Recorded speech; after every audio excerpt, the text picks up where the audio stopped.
ETV Bharat Urdu में आपका खैर मकदम है। न्यूज़ टाइम की अहम खबरें। लोकसभा इंतखाबात के पहले मरहले में 21 रियासतों और मरकज़ के ज़ेर इंतज़ाम इलाकों की 102 पार्लिमानी नशिस्तों के लिए वोटिंग हुई। लोकसभा की 102 सीटों के साथ साथ अरुणाचल प्रदेश और सिक्किम असम्बली की 92 सीटों के लिए वोट डाले गए। लोकसभा इंतखाबात के पहले मरहले में मरकजी वज़रा नितिन गडकरी और सर्बानंद सोनोवाल, किरण Rijiju, Bhupendra Yadav, Sanjeev Balyan, Jitendra Singh, Arjun Ram Meghwal, Nitish परमांग, Congress leader Gaurav Gogoi, DMK leader Kanimozhi जैसे कद्दावर रहनुमाओं की किस्मत EVM में कैद हुई। वज़ीर आज़म नरेंद्र मोदी ने जुमा को उत्तर प्रदेश के अमरोहा में एक बहुत बड़े जलसे आम से खिताब किया। इस दौरान PM मोदी ने हिंदुस्तानी क्रिकेट टीम के स्टार बॉलर मोहम्मद शमी की तारीफ की। PM मोदी ने कहा कि क्रिकेट वर्ल्ड कप में मोहम्मद शमी ने जो हैरत अंगेज कारनामा सर अंजाम दिया वो पूरी दुनिया ने देखा। मरकजी वज़ीर दाखिला अमित शाह ने गांधीनगर से पर्चे नामजदगी दाखिल किया। इस दौरान गुजरात के वज़ीर आला भूपेंद्र पटेल, राज्यसभा के मेंबर पार्लियामेंट मयंक नायक और गांधीनगर लोकसभा के इंचार्ज KC पटेल उनके साथ मौजूद थे। गांधीनगर में 7 मई को वोटिंग होनी है।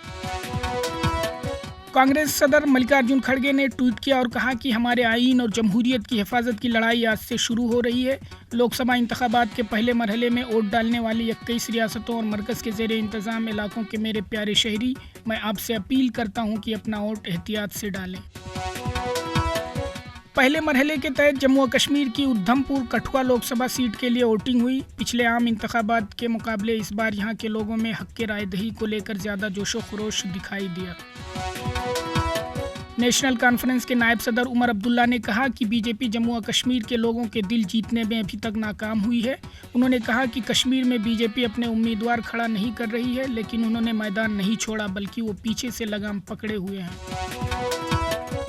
पीपुल्स डेमोक्रेटिक पार्टी की सरबराह महबूबा मुफ्ती ने आने वाले पार्लिमानी इंतखाबात के हिस्से के तौर पर ज़िले पुलवामा का दौरा किया। महबूबा मुफ्ती ने कहा कि मरकज़ी हुकूमत जम्मू और कश्मीर के लोगों को अपनी हुकूक से महरूम कर रही है। उन्होंने कहा कि वादी के कुदरती वसाइल को लूटा जा रहा है।